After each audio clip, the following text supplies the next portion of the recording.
everybody. This week on Up Your Alley, we've got two great recommendations. First, Jake's recommendation for me, the second season of the Peacock original show, Twisted Metal. And my recommendation for Jake, the new film Materialists. And we're going to talk about that. We're going to talk about Jake going to see samurai movies and some video game updates as well. Jake, anything to add? I'm good. You good? Good's good.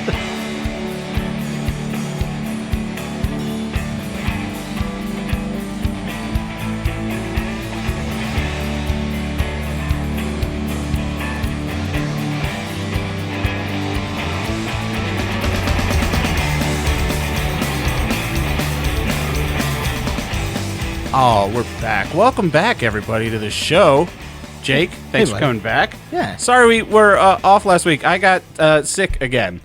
Nice. The first time I had been sick since, and I knew this time, it was December of 2023 that I had gotten sick. It was when I got COVID. Yeah. Because that was when God of War Ragnarok came out. And I sat in my room for 5 days and got a platinum trophy in God of War Ragnarok while I had COVID. But I haven't been sick since then, but there's something going around. I don't know what it is. Every time the school year starts, germs just go crazy. They're like, all the kids aren't washing their hands, and everybody's touching everything. Your kid is interacting with a bunch of dirty children. No, she's not, but everyone coming back. Everyone's interacting against with everyone. Her will, might I add. Everyone in grocery stores and everything. It just everything turns into an extension of school. Yeah, absolutely. Everyone had like their little summer quarantines. So I got hit with something bad. I thought it was COVID again, took the COVID test, forgot how much that sucked. It's still bad? Well, just the nose, the thing up the nose. Yeah, like I thought they changed it. Not the one I bought from Walmart. Okay. But also, it said it was negative, but then I'm like, I probably still got it. I don't know how old this test is. I'm like, you guys might just be selling.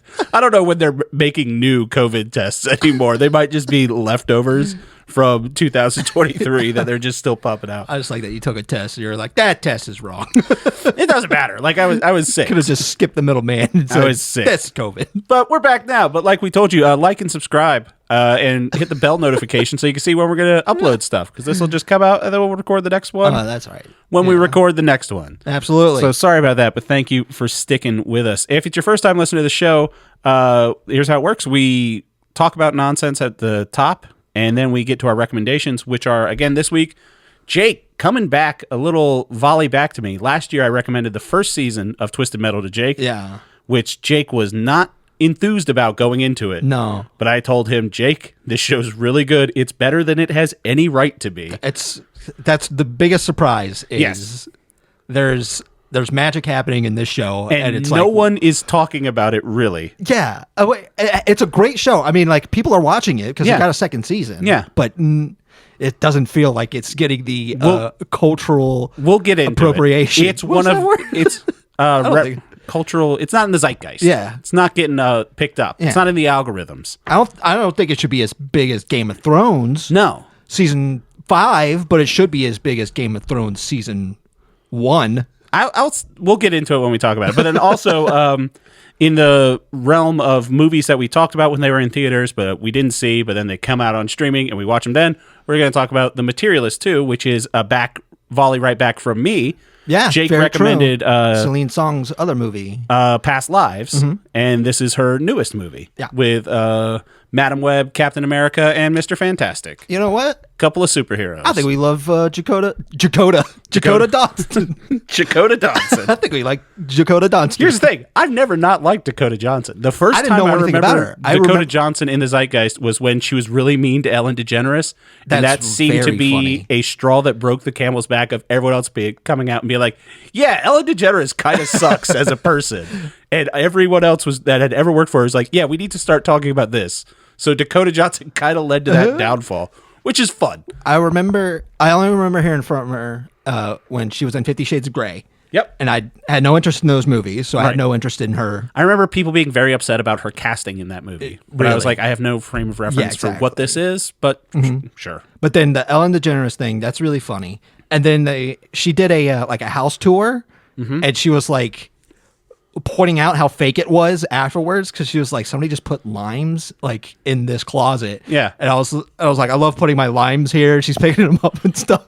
I was like, this is good. She seems very well adjusted for someone that has famous parents. There was one time where she wanted, I might be telling tales out of school, but she's not going to hear this. I just don't come at me, Dakota. We'll just say allegedly. Yeah. But she wanted a coffee at some place, and she couldn't get it, or something went wrong. And when she left, she chained the door closed behind her. That's hilarious. It's so wild. That's hilarious. Yeah. Good for her. But yeah, we'll talk about all that. But first up, some video game news. First of all, yeah, wasn't this big news? I sent Jake. You're wearing your shirt that's not a Gorillaz shirt. Cowboy Bebop. But it looks like Gorillaz. Gorillaz are in Fortnite right now. I talked about this briefly on the show before when Sabrina Carpenter was the music in Fortnite. I grinded it out to get the Sabrina Carpenter costumes. Yeah. I do like Sabrina Carpenter, but I was trying to prove a lesson to my daughter about the need to actually work for something, and then found out how stupid that thing I was working for was. But at that point, I'm kind of pot committed to a moral lesson that went nowhere. But I played a lot of the Fortnite Rock Band, whatever it is. But now it's Gorillaz. So I'm like, oh, dope. I love Gorillaz. Gorillaz is one of my favorite bands. Mount Rushmore band for you. Absolutely. Right? One of the best. I'm still not going to grind out Fortnite for skins. But it's nice. They look great. That's what I was going to say. If there's ever a band that should have been in Fortnite, it should have been Gorillaz, who are already a cel-shaded band that look like they should be in Fortnite. It looks wonderful. Yeah. And Gorillaz getting representation anywhere makes me feel good. So. Yeah, they have a little like emotes and everything where you can like start playing Dare and all that good stuff. It seems to be a pretty Demon Days heavy rotation, just feel good. And 192000 was the song that they were playing when they crashed into. Yeah. And also, so it sounds like the first and second album. Yeah, and they got some Clint Eastwood going as well. But yeah, I'm all for it. I just think it's great. Happy. Yeah. Pulled me back into Fortnite. Other game that's pulling me back, another thing I sent to Jake, is yesterday, as of recording this, but on September 2nd is the new update for what was and then wasn't and then was and then wasn't again my game of the year 2 years ago, Helldivers 2. Their new update, they've brought in Xbox, so Xbox players can now play Helldivers. The console wars are pretty much over except for Nintendo.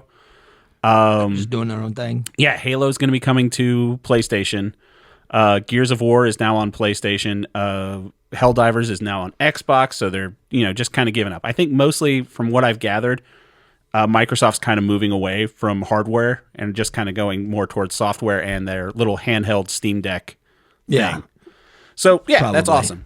Helldivers 2 is coming back with a new cave-based mission set, which just looks amazing. Did you watch that? Oh, they're not there yet, huh? No, it comes out on September 2nd. Oh, so there's two mission types, and I'm trying, once again, like I did last time, trying to get Jake back into Helldivers. It'll probably be good for one night. I'll get Jake back into Helldivers, and then he won't do it anymore. It's hard. It's probably going to be fun, though. It's so hard. So they have a mission where you're set up in a cave, and what I love about this is in Helldivers, you have support from your big starship that shoots you down stuff.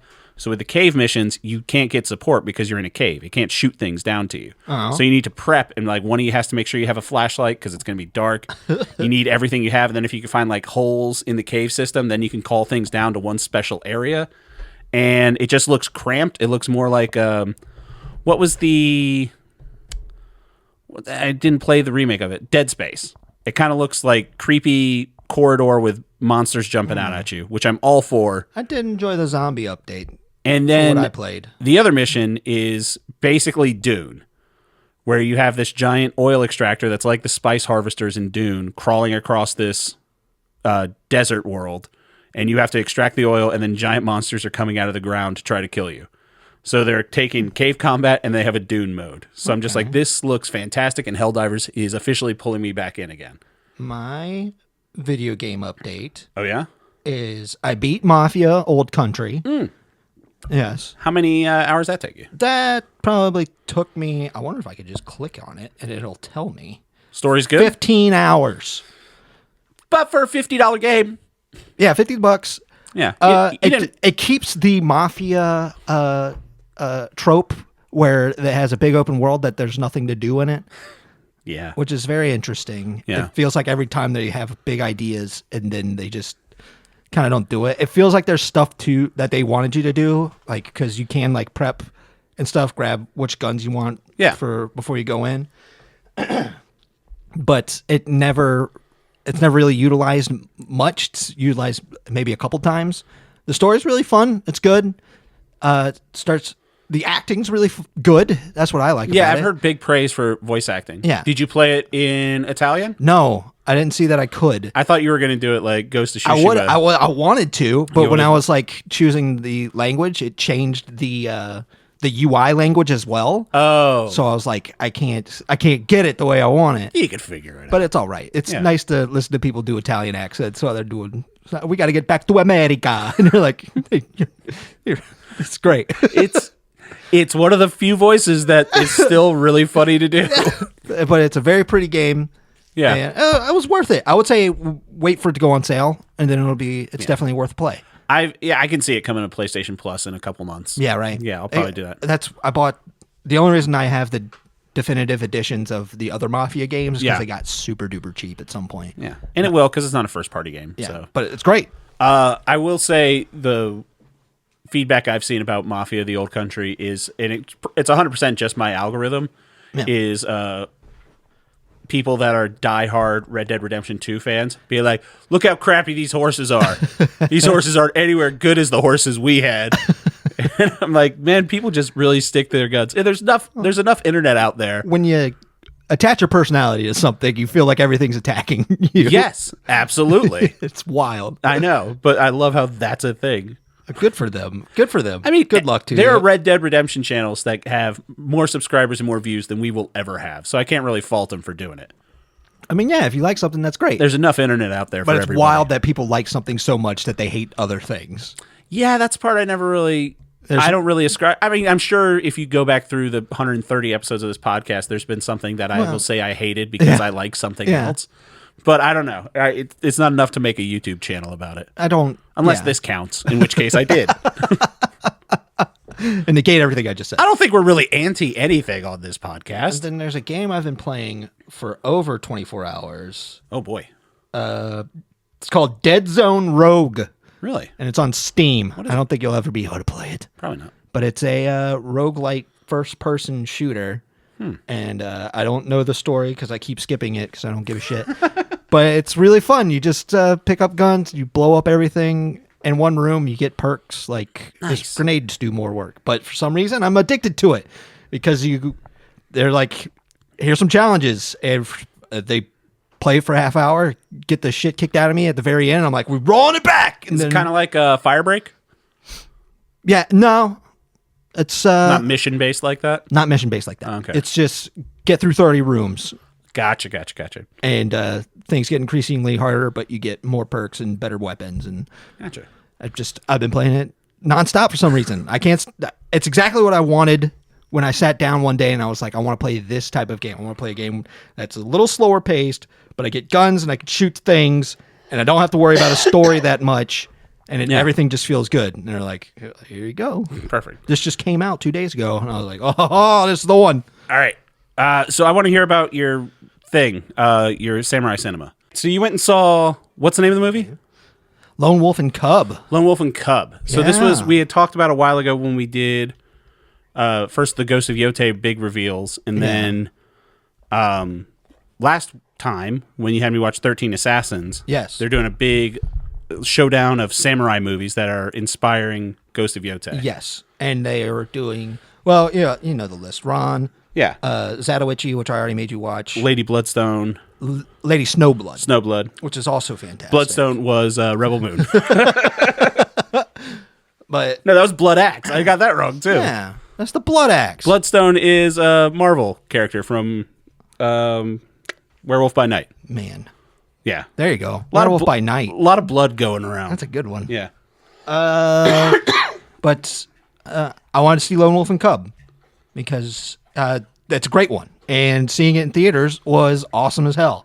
Yeah. And before the movie started, it actually showed like a featurette sneak peek at Ghost of Yotei. Something that's not out on the YouTube and anything like that. I don't know. It might be. I don't watch stuff like that. That's fair. So this is the first time that I sat down. I have to send you every trailer and everything. And it is a gamble if I'm going to look at that. Mm-hmm. because I'm like, I don't know what this is. It's a new Will Arnett movie that I got a trailer for. It's directed by Bradley Cooper. Cooper's new movie. Yeah. And it looks like a stand-up. He's a stand-up comedian, but he's sad about it. But he's trying stand-up, but it really looks like Will Arnett is playing Bradley Cooper, where it seems like Bradley Cooper wrote this movie to be himself, and then he decided that he can't pull off being funny. So then he put Will Arnett in that role. I don't know. Because he's got the Bradley Cooper in a fucking I'm Sad Singer Man. Stars Born. Yeah, Sad Singer Man. And he's got that hair. We're just like, all right, whatever. But anyway, Lone Wolf and Cub. Yeah, Lone Wolf and Cub. Yeah. It's a very good movie. First time seeing that on the big screen. Absolutely. Yeah. And I don't know, it came out in like 1973 or something like Jesus that. Christ. And 1975 maybe. But it's a cool movie about a guy who gets tradered by his government. Yeah. And he kills a lot of people. He's the executioner. Jesus. And then they kill his wife after his son's been born. I'm And then so pumped for this game. he kills the hell out of everybody. And then he's like, I guess me and my kid are wandering around and just trying to survive. If there's anything I've learned about the samurai, it's a lot of wandering and a lot of murdering.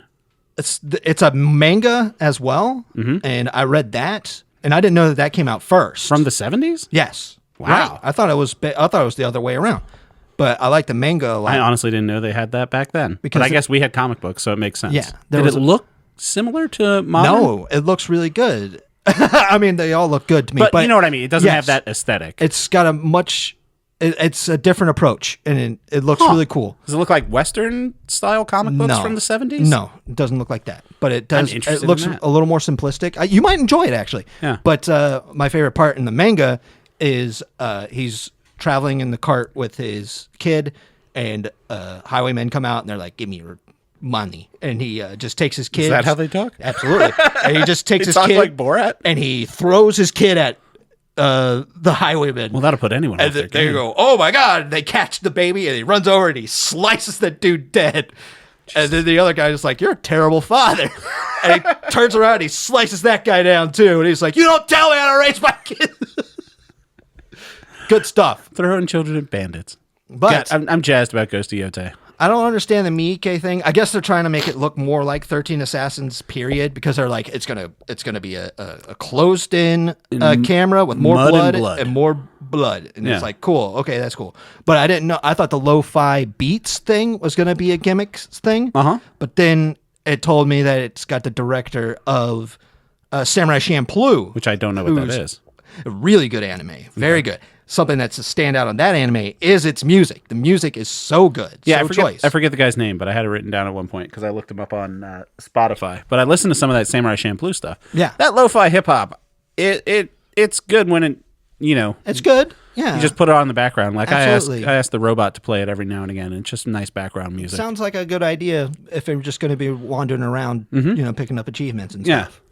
So, Which I can't wait for. yeah, this game looks really fun. I'm excited for it. And it gave me Lone Wolf and Cub in theaters. That's really cool.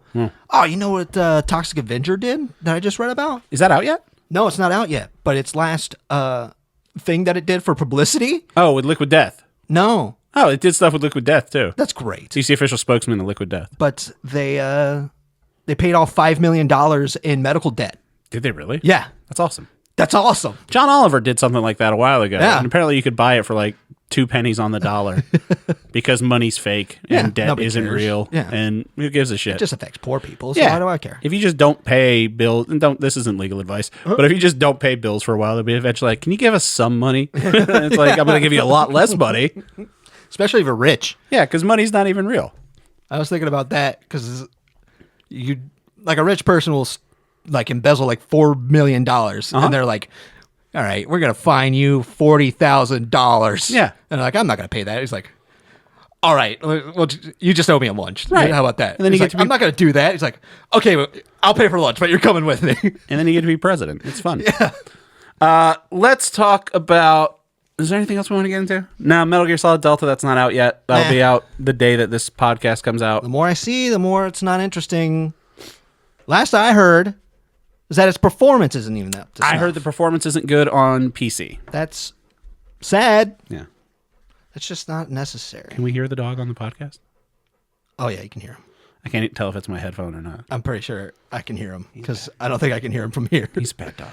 He's such a good boy. Today he's just breathing hard. Yeah, I guess next week we'll have an update on Delta. I'm gonna get it. I mean, I really want a way to play that game. Have you played through 3? Yes, several times. Okay. I don't think I've ever played the original PS2 with the fixed camera version of Metal Gear Solid 3. It's not worth it. That's what everyone's. So I was telling Jake before we got started, like my algorithm's flooded with a bunch of video essayists with like, what's the definitive edition of Metal Gear Solid 3? Yeah. Yada, yada, yada. I think the first time I played it was on PlayStation 3, which was the HD collection. Yeah. I played 2 on a PS2, and I played 1 on a PS1. Yeah. But I don't think I ever played Snake Eater. I might have played Subsistence on a PS2, but I'm pretty sure I just played it on a PS3. And I haven't played the Master Collection, which is the one you can get on modern tech now. Yeah, I haven't picked that up. Yeah. It's called Volume 1. Yeah, as soon as they put out the Master Collection, then shortly thereafter they announced Delta, and I was just like, I'm just going to wait because this looks dope. What do they think they're going to put on a Volume 2? So if I had to guess, I would say probably... Portable Ops. I would say Peace Walker. I thought Peace Walker was on the Volume 1. Volume 1's just 1, 2, and 3, I believe. Really? Yeah, I think it's just 1, 2, and 3. Oh, wow. And probably they'll do... Ghost Babel? No, what's the fucking other one? Metal Gear Acid? They'll do 4. They'll do an update of 4 so you can get 4 not on the PlayStation 3. It would be nice to get a 4. I think, yeah, I mean, I'm looking forward to it. Like I said, I just recently finished 5 and really enjoyed... Well, I didn't finish it. I beat the story of 5.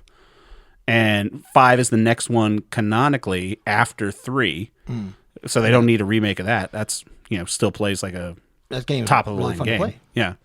I don't know. You asked me a long time ago what video game would I want to make into a movie? Mm-hmm. And I think I got it. Is it 3? No. It's FTL. I feel like I can make a good movie out of FTL. I don't know what that is. Faster Than Light. It's a game on the PC where it's a fantastic game. One of the best games ever made. A perfect game at that time. Okay. It's a game where you're a small ship that's trying to get these plans for the war all the way on the other side to the galaxy. But a spaceship, not a ship. Yeah, spaceship. Okay. And every time you jump to another place, you run into something new. Like you run into a pirates that you have to fight, or you run into the enemy that you're running away from, or it's a planet that's hailing you, but they're actually, lying about it so that they can infect your ship. That's that type of stuff. Then you throw your baby at them. It's a great video game, one of the best, but it's so thin with its story. I feel like I could really fill it out and make a really cool space movie out of it. Jake, that brings us into our first thing, because talk about a thin story that you can flesh out. What's that? Second season of Twisted Metal. Absolutely. That's what I was thinking about, honestly, when I was watching Twisted Metal. I will say this. So Twisted Metal... One thing that they did in this show was say, hey, Twisted Metal is a video game in this world as well. Right. Which is like, okay. Yeah, at one point in the second season, John, played by Anthony Mackie, is playing Twisted Metal to prepare for this tournament. So Twisted Metal Season 1... we're in this post-apocalyptic world. John Doe, played by Anthony Mackie, is what they call a milkman. He runs deliveries between cities. The cities are walled to keep out the outsiders, which is just, barbarians and murderers and people trying to scrounge and survive and yada, yada, yada. Meets up with a bunch of other characters from the games. There is no Twisted Metal tournament. It's just like the new first Mortal Kombat movie. I'm talking about the first season. First season of Twisted Metal. First season of Twisted Metal was a lot like the first Mortal Kombat remake. There was no Mortal Kombat in Mortal Kombat. There was no Twisted Metal in Twisted Metal. It ends with Calypso saying he's going to have a tournament, which is Twisted Metal. So that's where we start. Yeah. I don't... Here's what I don't get about this show. So one of the biggest shows of the past couple years is The Last of Us. Mm-hmm. The Last of Us got picked up by what I would say is a lot of... bros, like people that liked Game of Thrones but didn't read Game of Thrones but got to be like, fucking Tyrion Lannister's the shit, and, people like that. Yeah, bros, people that wouldn't play video games when we were in high school, whatever. They're nice people, but they weren't indoor kids. Yeah. To quote a Kumail Nanjiani podcast. I feel like that group of people, the Barstool people, essentially, got into Last of Us. And a lot of them, like, at the spoilers for Last of Us, the second season of Last of Us, in the second episode, Joel dies, which is at the beginning of the second game. And the way that set the internet off, I'm like, so many people haven't played this game, but are into this story.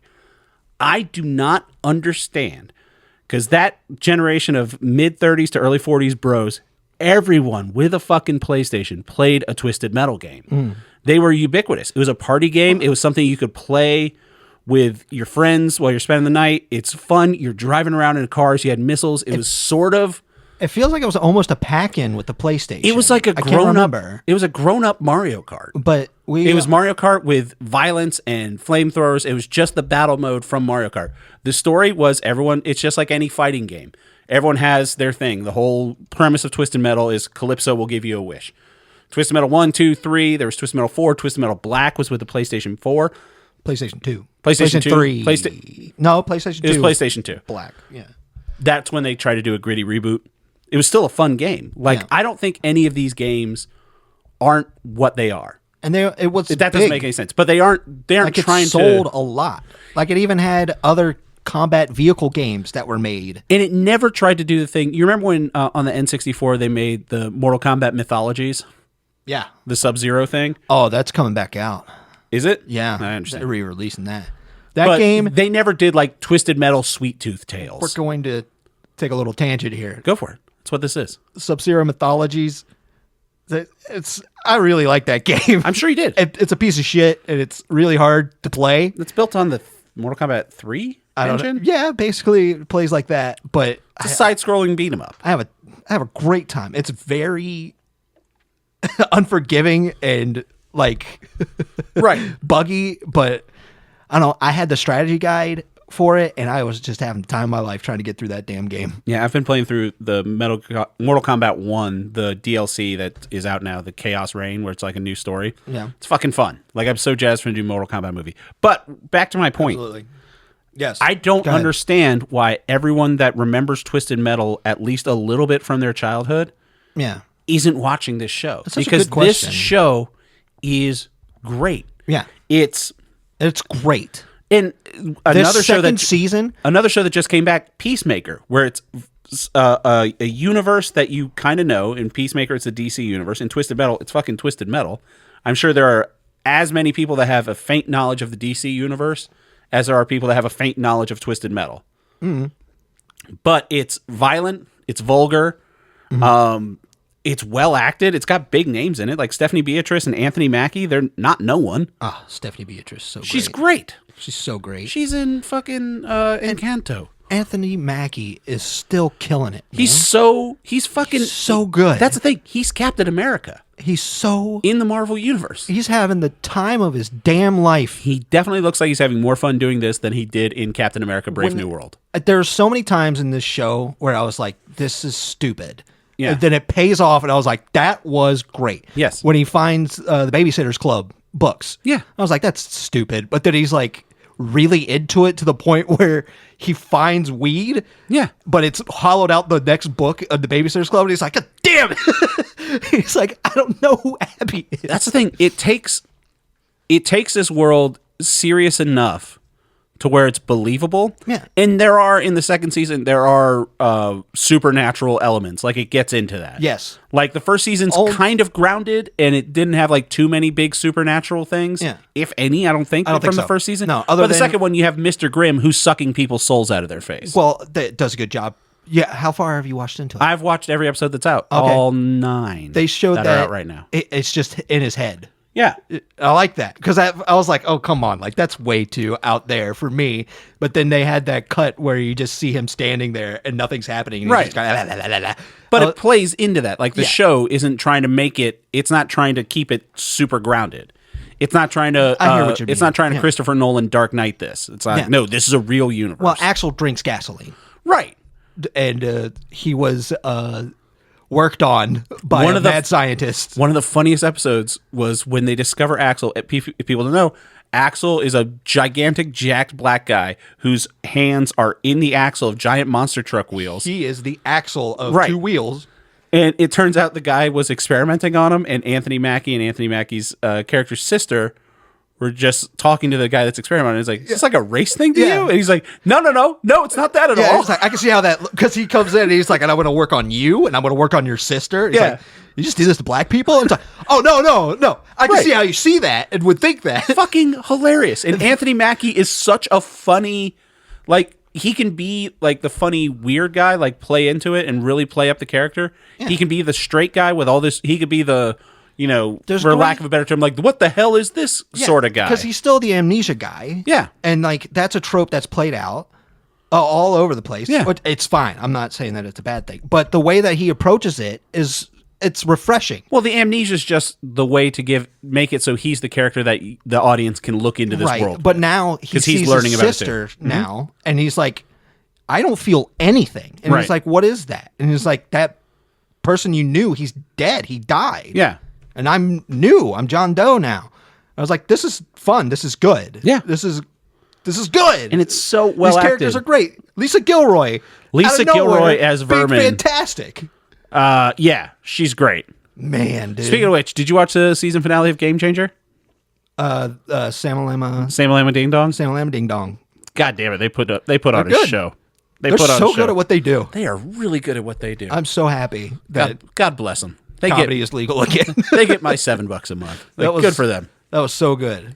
But back to Twisted Metal. Yes. I don't want to talk too much about the show because I don't want to like spoil too much of it because I really think it's something. I mean, is it just because it's on Peacock? That's exactly what I think it is. There's no big marketing for it. And the only reason, I don't think anybody's buying Peacock to watch Twisted Metal. No. Other than me. But I don't know why I started watching Peacock. I think it was the Pete Davidson show. Yeah. When Bupkis came out. We recommended that. We watched Twisted Metal. We've watched some Peacock stuff. Like, Peacock's got some good stuff on it. But it's not a big channel like you're right. If this was on Disney. Netflix, it would be huge. Yeah. It wouldn't be K-pop Demon Hunters, whatever the hell that is. Apparently, it's the most watched Netflix movie of all time now. My niece loves it, so I'm sure it's great. I hope it's good. Did you hear the story behind that? That I think it was Sony that had the rights to it. They thought it would flop, and they took a $20 million loss and sold it to Netflix. And Netflix made it the biggest movie in Netflix history. Because people that run Hollywood studios don't know how to fucking gauge what audiences want. Yeah, kids don't want K-pop these days. Yeah. The biggest thing. Turnout. Yeah. Since Taylor Swift. Have you, every now and again, I get something in my like Instagram reels where it's just like a Psy concert, and it's fucking gigantic. And I'm like, oh, I thought he just had that. Like, in my mind, Psy is like a one-hit wonder. Like, he came out and did Gangnam Style in 2012, whenever the fuck that was. And I thought that was kind of like a cool thing. Yeah, but the market for it over there, like, they show a concert in Seoul, and it's friggin' 120,000 people singing along. Yeah, man. Like, how do you, as an executive, how do you not see that and be like, hey, this is something that's going to be huge? Yeah. I don't get it. People like this. I don't get how you get that job, or I don't get why you would want that job. Just gotta let your dad give it to you. I guess. And then you're set. Like the fucking and then guy you could say whatever you want. Bought South Park. And you could lose $20 million, and then it'd be like, oh, Po Buddy's Nerfing, and then move on. Jesus Christ. Yeah, you're absolutely right. But yeah, Twisted Metal, I can't speak highly enough about it. I am shocked at how good this show is. I am shocked at how much better has no right to season 2 is going. I'll say this. Season 2 of this show is better than season 2 of The Last of Us. Having watched both of them. Go. See, and I think on the whole, even though season 1 of The Last of Us was great, but if you take these 2 seasons and judging from the source material, Twisted Metal as a show, it has so many little nods, that are just so great. Yeah, it feels like it. The only thing that you could do with The Last of Us TV show is adapt the game, and throw a curveball every once in a while, and then Nick Offerman's in there with a boyfriend. Yeah. Or that's it. You could do Twisted Metal's thing, which is like we could carte blanche to fill out this world with whatever we want. Yeah, I like the actress that came in. She's playing Mayhem. She's great. Yeah, the new girl playing Raven. Yeah, I like her. There's a new Raven, and that's another thing. They just adjusted it. We're like, oh, there's a bunch of Ravens. Yeah, she's the new one now. Yeah, sure. The biggest difference that I can show people is in the first one, Sweet Tooth is like, You watch him We haven't even applying. talked about Sweet Tooth. Yeah, But, you watch him applying this flammable liquid to his head and then lighting it on fire. yeah. To be like, this is my thing. And this one, he just has his head on fire now. Yeah. And you're like, yeah, that's fine. Like, I get it. You just got to do it. Sweet Tooth is played by two people. Samoa Joe is The body, and then Will Arnett does the voice because he's behind a clown mask. If people know Sweet Tooth, he's the face of the franchise in Twisted Metal. Yeah. Clown that drives an ice cream truck. The way, and I talked to Jake about this off mic, but with Samoa Joe being a wrestler, which is a theater actor, his physicality and everything is so friggin' good. Yeah. And then Will Arnett's voice dubbed over top of it, like the way that character has come together. Yes. It's almost like Samoa Joe's almost doing like an Alan Tudyk thing where he's the body of the robot, but then he does the voice afterwards, except he's not doing the voice. Yeah. He's just enveloping this character, and he's so physical about it, and it's just such a fun character. I don't know which one is filling which one. You know what I mean? Right. I don't know if the body came first and then Will Arnett's providing the voice, or Will Arnett did the voices and then Samoa Joe starts doing the If I had body to guess, to it. I would say Will Arnett watches the watches the video and then dubs over it. But because both performances from both men Top notch. is incredible. I don't think Will Arnett has to do that much work because you get so much out of just the physicality of the character. He sells it so well. Who is expressionless, like he's wearing a clown mask. He's not making facial expressions. You can see one eye. Right. And you can In see the other so one, much expression he in has- that eye. He has the Corinthian teeth in the eye from the other one, like in fucking Sandman. Fucking love it. It's just so good. And then the star of the show, who in my opinion is one of the greatest character actors on the planet, Anthony Carrigan, who's playing Calypso. Yeah. He's Really so fun. good in everything. I've said this before on the podcast. Ever since I saw him in Gotham as Mr. Zaz, I was just like, this guy is so fucking funny and so creepy and so deadpan, but also squirmy and weird when he needs to be. And then him on Barry as NoHo Hank, which is a whole nother level. He's Metamorpho in the new Superman movie. Yep. And him as Calypso in this. He's just so weird, and he has this weird great. little laugh. It's fucking fantastic. like But it also he 'cause can be terrifying. He's got everybody gathered up. Yeah. And then somebody's like, what are we doing? How do we do it? He's like, if you just wait a second, I'll tell you. I was just about to get to it. It's the perfect blend. His Calypso character is the perfect blend of NoHo Hank and Mr. Zaz. It's just full on Anthony Carrigan just being like, I'll watch him he could play the fucking shark in Jaws, and I'd watch that hands down. This is one of the best adaptations of a video game. It's up there. It's up as far as turning a video game to show as one of the best TV shows for a video game I've seen. I'll say the closest thing I would compare it to when you're talking about being this light on source material and this good as a thing, I'd put it up there with the 3 Sonic the Hedgehog movies. Okay. Like Sonic the Hedgehog's for kids. I would have to This agree. is for adults, obviously. I think it's better than the Mario adaptation. You bring in... Still haven't seen Minecraft, but No, I'm not. I don't it's not fucking for me. care. Yeah. I mean, that could be the amazing movie, and I wouldn't get the adaptation reason. Again, I got a cute video of my niece going chicken jockey Everyone at the theater, and I was like, okay, this movie's... And now we're done. This movie gets a pass from me. Twisted Metal's better than the Mario movie. I think as a whole series, it might be better than The Last of Us. You just get people that care about making a good product. Yeah. And you're going to get a good product. And it's just fucking fun. Yeah. And your guy from Doughboys is fantastic. He's hilarious. Mitch is killing it. He's so funny. He's amazing in this He's one. so funny as a good He's him in the an aspirant sweet tooth now. I won't spoil it, but in the prom episode, he's hilarious. And that's the other thing. It's not just all car racing. So Calypso has the guys sequestered for the tournament, and they have one episode that's the first one when they're actually in the tournament, and it's like a full on, you're in this arena, everyone get in your cars, and you have to do this thing. So it's like Twisted Metal, the video game. Yeah. It's car-based combat. I like but the one how right they after set that, up everything in that, right. too. The one right after that, he's like, okay, well, you're locked in this school, this abandoned school where you're all living, and there's 9 killers that are coming to kill you all, so now you have to work together. And it's like a weird kind of comedy slasher Squid movie. Games type deal going on now. That's horrifically violent, but hilariously violent. Like, the violence is so... I feel like I opened you up to this type of violence. No, because because this violence is just like, it's more... cartoon. It's more Monty Python. Yeah. It's the rabbit that bites people's necks off. If Looney Tunes had blood, it would be like this. Exactly. Mm-hmm. And it's very well done to where it doesn't look cartoonish. Like it feels like, oh my God, that guy really just got his throat slit or whatever. Yeah. But it's funny. Yeah. It's a funny throat slitting. Yeah. And that's fine. I don't know why this show isn't bigger. It's sad, but this is what happens. Good. This needs to get another 3 seasons. If there's another season in the hopper, I'm there for it. Why not? This is so good. But I don't know how streaming shows make money.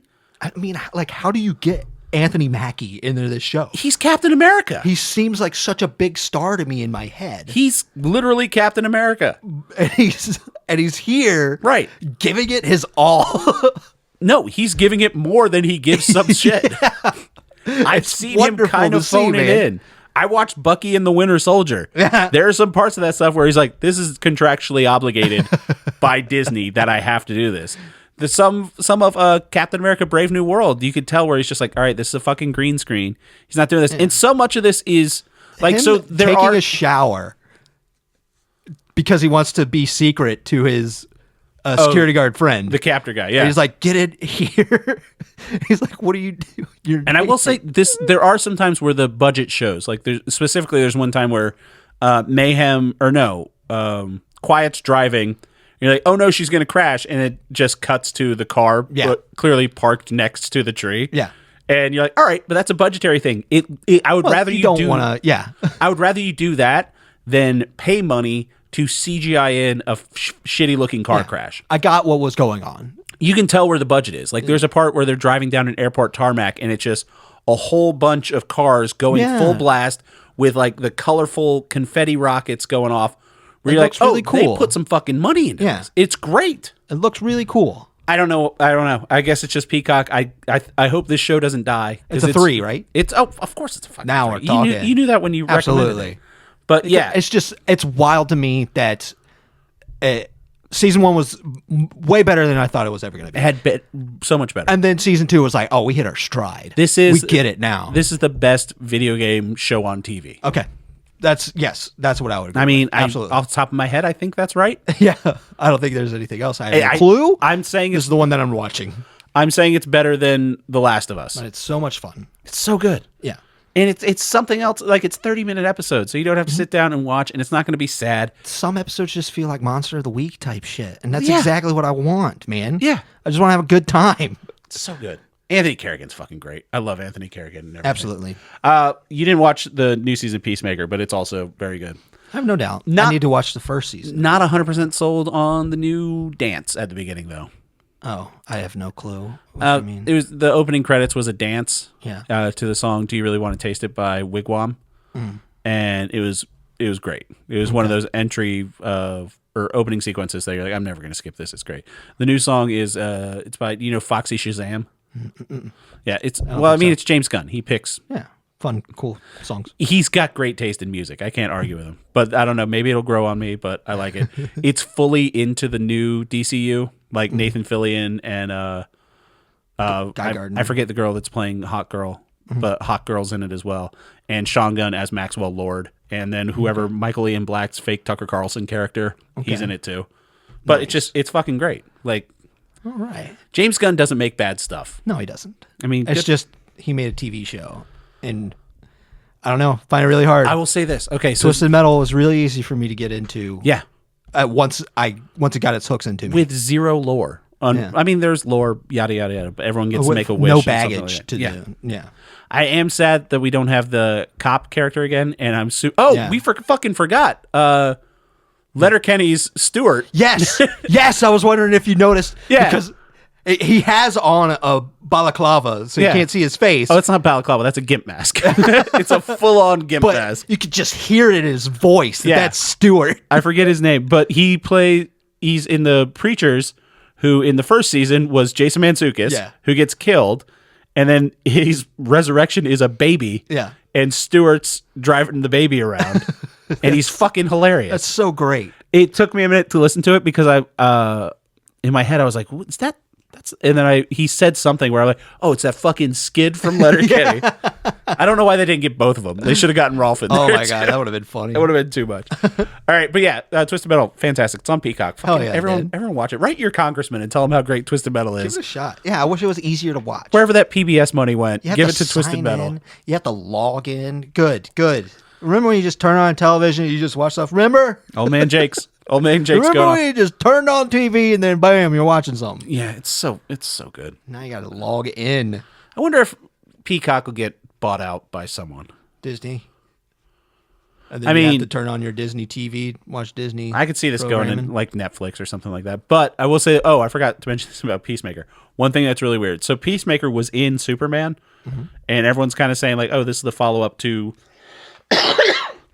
Superman. There's full on, in the first episode of season 2, there's full on just dongs. Yeah. Like there's an orgy scene, and it's all dong. It's not as graphic as there's an episode of The Boys where they did Hero-gasm, and it was a lot of full frontal nudity. This is full frontal nudity everywhere, where I'm just like, oh, there's a child that's watching this that should not be watching this, because it's like, oh, it's John Cena from the Superman movie, and his parents are like, okay, you can watch that. Pay attention. Just dogs and boobs all over the place, which you'll be fine. I think it's great. Yeah, it's good. John Cena is a great actor. John Cena is, I've turned around on him big time. I do enjoy him. I stand by my statement that I made after, I forget what it was, but he will win an Oscar before The Rock does.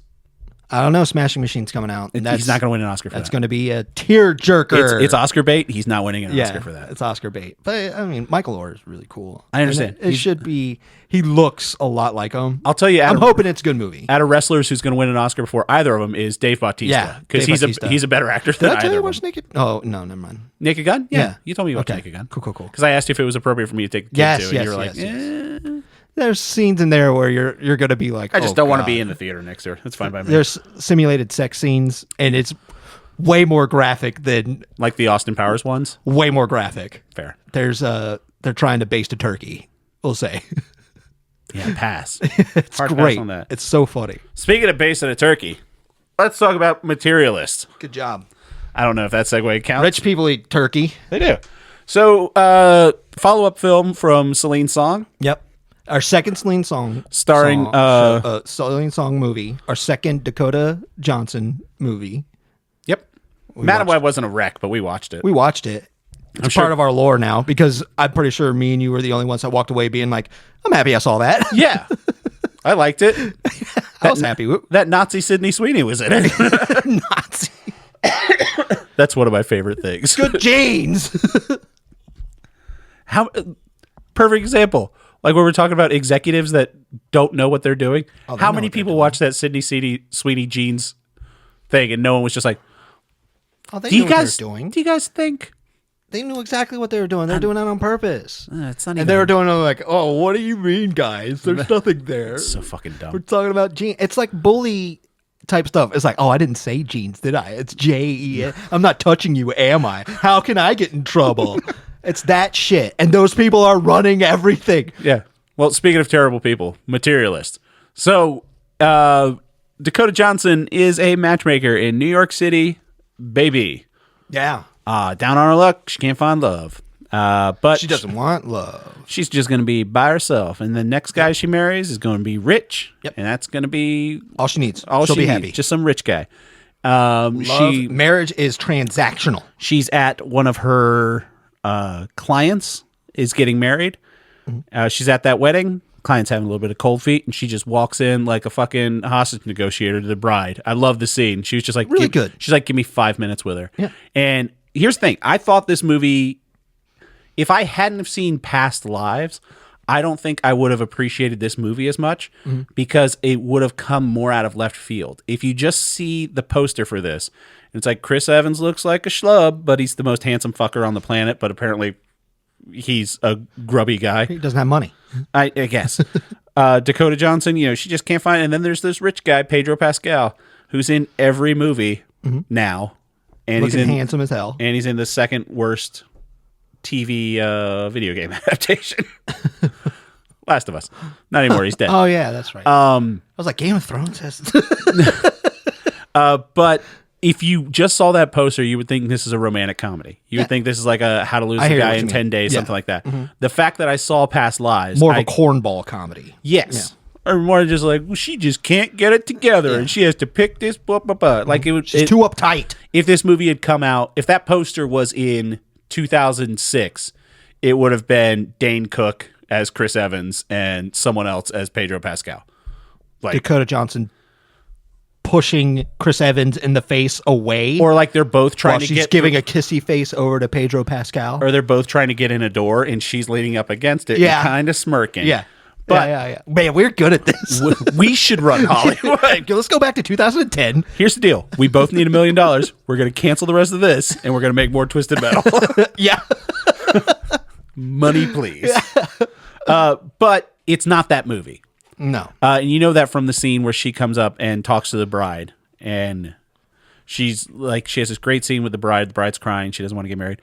And she's like, tell me why you want to get married. Tell me the thing you don't want to tell anyone else. It'll never leave this room. And the bride's like, he makes my sister jealous.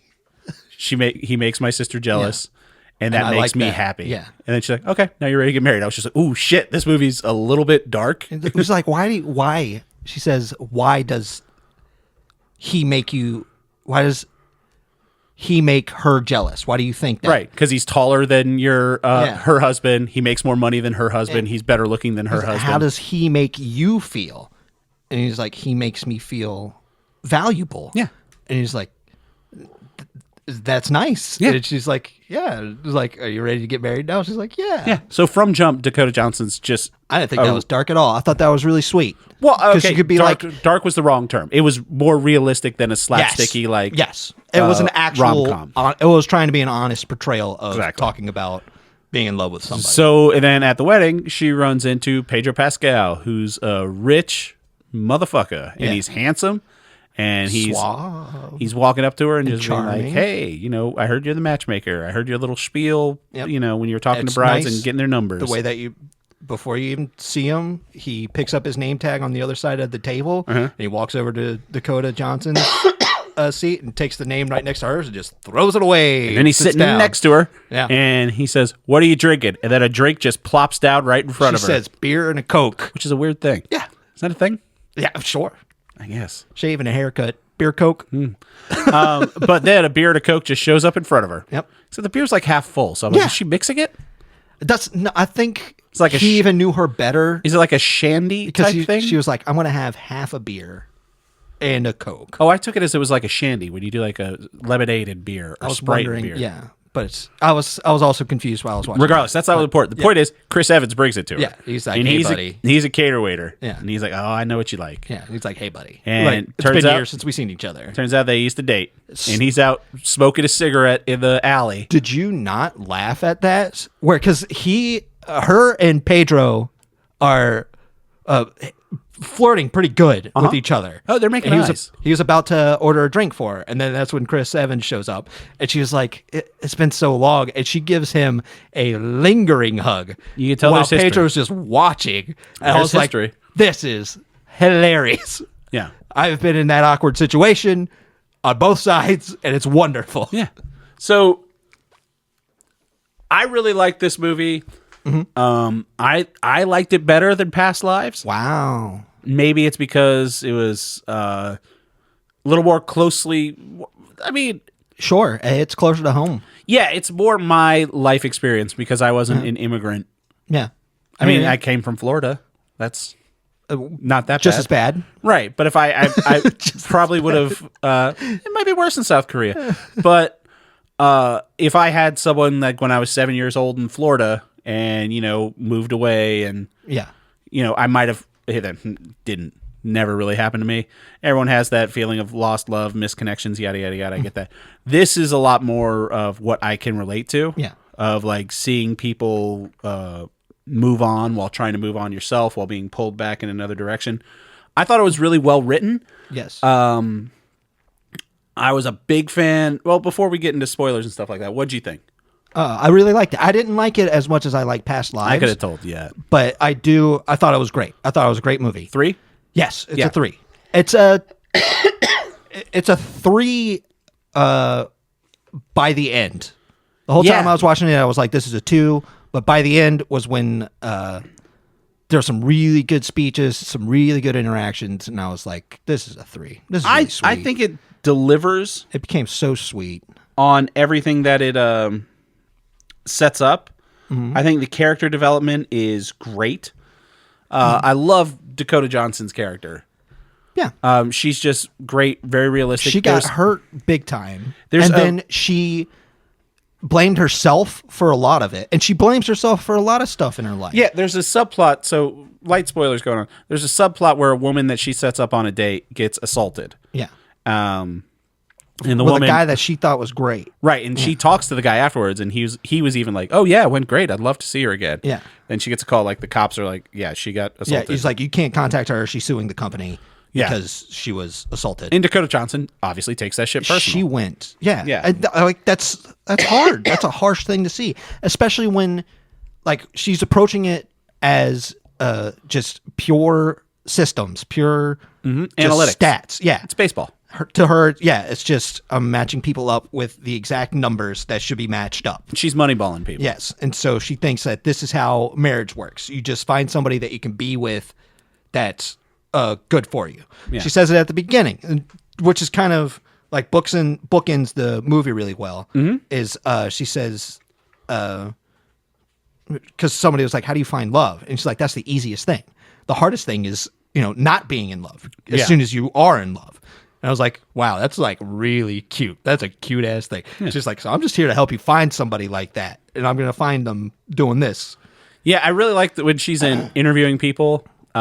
Because there's like women that she interviews, they're just like, I'm trying to find someone nice and loving. And then there's like a guy that's like, I'm looking for someone a little more age appropriate. She's like, okay, well, this woman's like 32. And he's like, yeah. Ooh. He's like, I've been dating 23, 24-year-olds. Yeah. He's like just a little immature. He's like, I have somebody who's, 32. And he's like, ooh. That's a little old. I was thinking 27.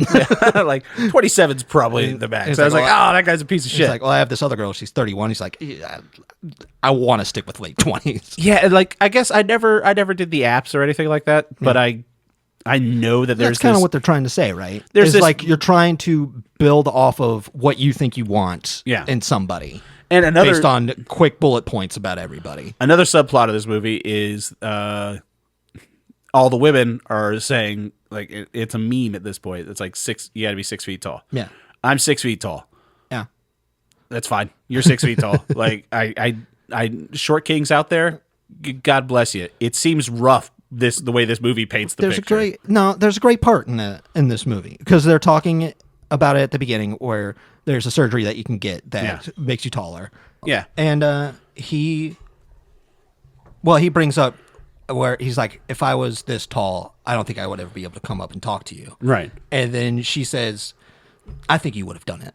And I was like, that's really sweet. That's really good. Yeah, because Pedro Pascal had the surgery. Yes. That's like the twist in the movie. Well, I don't want to try and spoil a lot of this, but I enjoyed a lot of what this movie was doing. Yeah. I thought a good approach to it. Oh, I mean, we're in spoilers now. If people haven't seen it, like, you think? Go see it. Yeah, spoil it. It's good. I want to talk to you about the very end. Okay. Well, I think it's great. Something that I did enjoy a lot was nobody's a bad guy. Like, everybody's just, friends, really.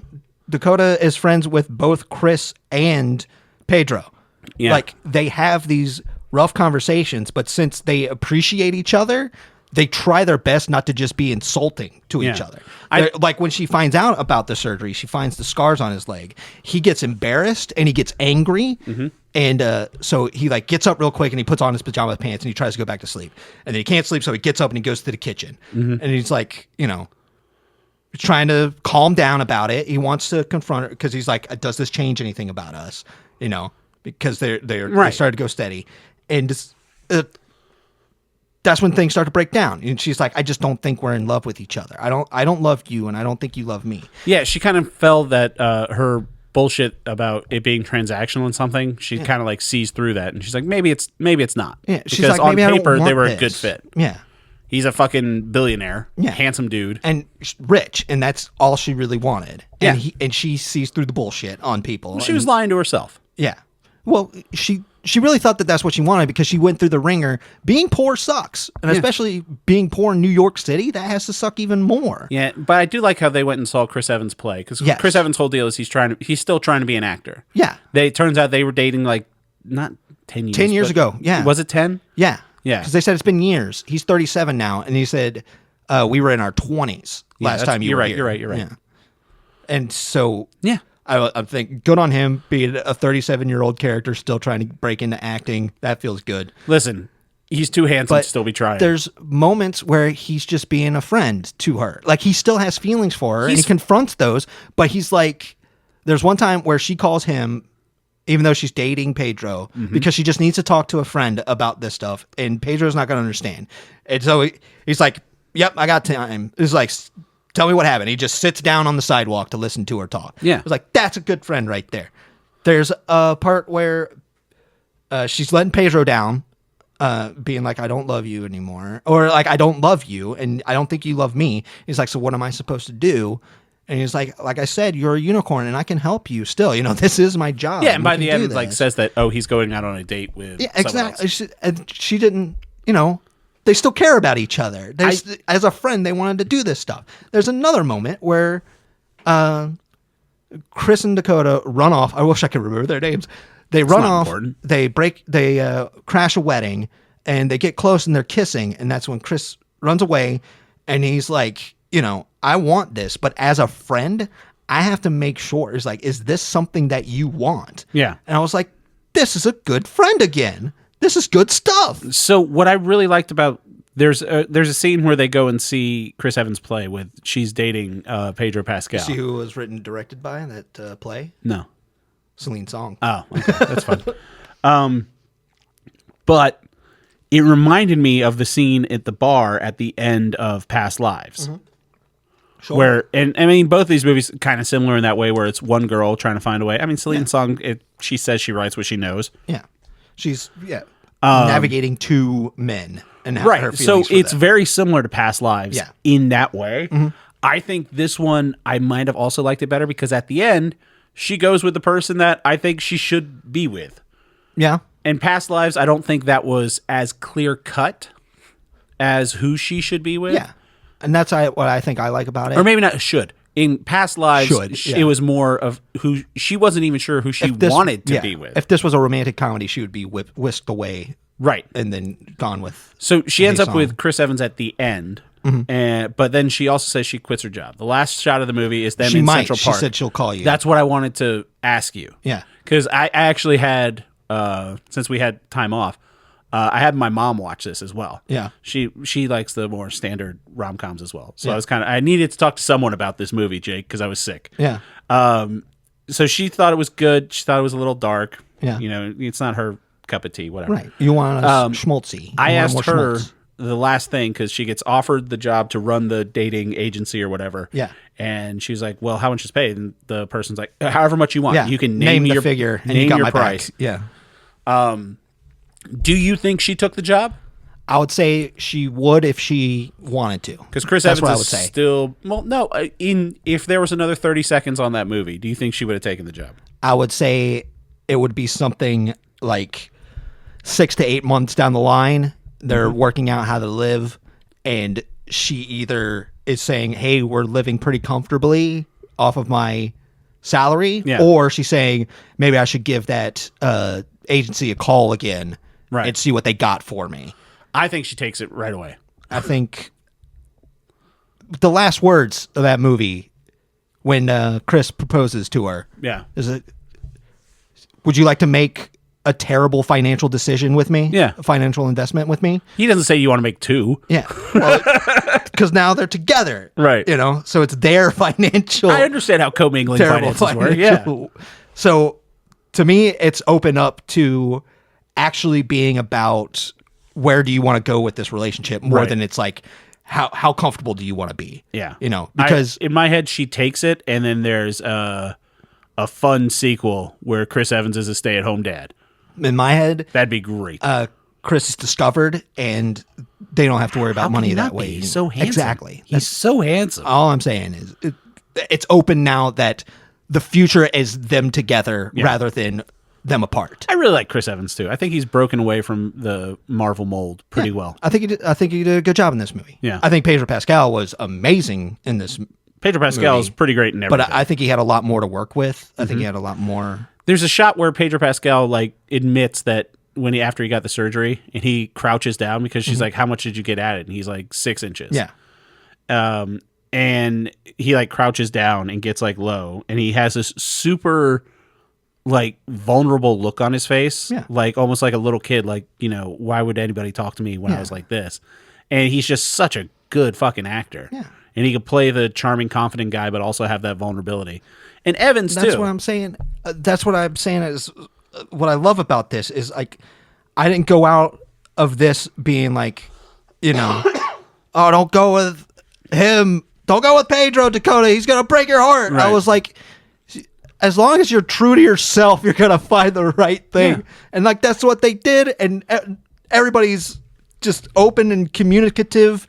It just feels so good to see stuff like that. Yeah. Because that shit makes me feel very good. It's a good movie. 2 for 2 for Celine Song for me. Yeah, I would agree. I like this one better. You like Past Lives better. Yes. But Past Lives was like, that stuff hit good. There are parts of this movie. Past Lives made me tear up. I know. There are parts of this movie that hit me the same way Past Lives, I think, hit you. Yeah. Where I was just like, oh, fuck, that's a little real. Yeah. Not a super big fan of that. I love that stuff, man. Yeah. I love it so much. Yeah. And like, because like in Past Lives, there's been moments where I was like, staring at somebody that I probably should have kissed. Yeah. And when I'm just watching it, I'm like, oh my God. There's parts there's parts in Materialists that like I relate to, probably because Chris Evans is poor and that's what I've been for most of my life. And unlike when we're making all this fucking podcast. So yeah. When I see him doing something that I would do in a relationship, I'm just like, yeah, I get it. Yeah, so this is a hard 3. But yeah, speaking of fucking, the trailer for this movie sucks so much.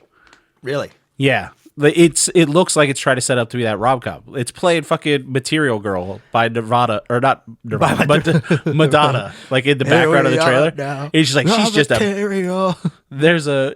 a big girl in the city. Can't find love. It's that kind of thing. And I'm like, that's not what this fucking movie is at all. It is funny. Like there is good, but it's not a comedy. But it's definitely more about relationships and romance. It's great. And Celine Song's great. I'll watch whatever she does coming out. I look forward to her next movie. Yeah. Because I was like, this is really sweet. I look forward to Dakota Johnson's next movie. You know what? I hope she shows up in Twisted Metal Season 3. It would be wonderful. Yeah. I want to see her next movie. She's great. She's up there for us, like Scarlett Johansson. ScarJo's just great. Both of them are just great. Yeah. I want to see their movies. I mean, I don't think Dakota Johnson can carry a franchise like Scarlett Johansson did Jurassic World Rebirth. I think so. Well, she tried with Madam Web, didn't she? She fucking tried. Swing and a miss. It's up there with Anthony Mackie. If he's going to be in a movie, I want to be like, I want to watch that movie. Yeah. Stephanie Beatriz. Have you seen the behind the scenes of him talking about 8 Mile? No. Anthony Mackie? He was in 8 Mile. Yeah, he was the battle rapper that Eminem had to rap against at the end. Oh, I don't remember that. Yeah, Clarence. But Anthony Mackie said, like, when they were filming the last battle, he was just chit-chatting with Eminem. And he's like, oh, yeah. And Eminem's like, oh, so where are you from? Blah, blah, blah, blah. Tells him. And he's like, and then he starts rapping in the movie, and the cameras roll, and all that shit was real. Like, he was really making fun of me. And he's just like, the whole time I was just like, what the fuck, man? I told you that. But I'm like, that's fucking great. That's great. Yeah. All right. So thank you, everybody, for listening. Thank you for telling a friend about the show. Like, subscribe, do all that good shit. Yeah. Let's find out what we're going to be talking about next week. Jake, what you got for me? So you're excited about Ghost of Yotei. I am. I've been plumbing the depths to get you stuff that's inspiring to it. Okay. Got you 13 Assassins. Now, we talked about the lo-fi hip-hop beats thing. Uh-huh. So Samurai Champloo had 2 artists that they really bolstered, and that one was Tsuche. Don't know how to pronounce his name. Okay. But the guy that you will be listening to is Nujabase. spelled Nujabes. I want you to listen to his album Spiritual State. Spiritual State by Nujabes, Nujabes. Nujabes. Bes. Nujabes. Spiritual State. All right, I'll check that out. On the Spotify's? Yeah. Probably. Should be there. All right, so you remember how this week I had you watch a movie that we talked about when it was out in theaters, but we never got around to seeing, but then it came out on streaming? Yeah? Yeah. Let's run that back. Okay. What if I told you there's another one out that we had talked about, but we never got around to seeing in theaters? And it also stars Pedro Pascal. Movie with Pedro Pascal? Ari Aster's Eddington. Oh, cool. Good. Yeah, with Joaquin Phoenix and Pedro Pascal, Emma Stone. It's a new A24. It's out on streaming now, too. This is another one we had talked about in theaters. We never got around to seeing it in theaters. Yeah. It's on streaming now. I got a friend. Yeah. I got people that I talk to movies a lot with, but I had one friend who watched Eddington, and then he told me personally, he was like, "You're going to like this movie a whole lot." I've heard from people that I talk to movies about that said, I won't like this movie. I see online, which it's again, very polarizing, which like I Materialists, enjoy. I have not seen this movie yet, but I know it's on my list, and I figure that's what this whole fucking podcast is for. Materialist was one of the ones that was polarizing that I saw, where people were like, "This is a good movie," or people were like, "This is a boring movie." Fucking Pedro Pascal, man, he's a polarizing dude. I like this movie. Yeah, he is, isn't he? Yeah, except for no, I guess there were people that hated Fantastic Four: First Steps as well. I haven't seen it, even though that movie fucking ruled. It was either that or I was going to make you watch Jurassic World Rebirth because that's on streaming now too. Nah, Superman's on streaming too. Hey, my Blu-ray's coming. Oh yeah, oh yeah, Steelbook. No. Man of Steel book? I can't do a steel book. You don't do steel books? No, because then it would stick out from all the other non-steel books that I have. You do like the nice little even. Yeah, well, I would like, some of them are like it's fine special boxes because they had to for some reason. But I like to try and keep them nice. So I'm going to listen to Nujabes. Yeah. Jake and I are going to watch Eddington. We'll be back with the next episode. Thank you to our buddies, Brother Bill, for letting us use their music. Yeah. Jake, thanks for coming over. Love you, bud. Love you, buddy. Bye.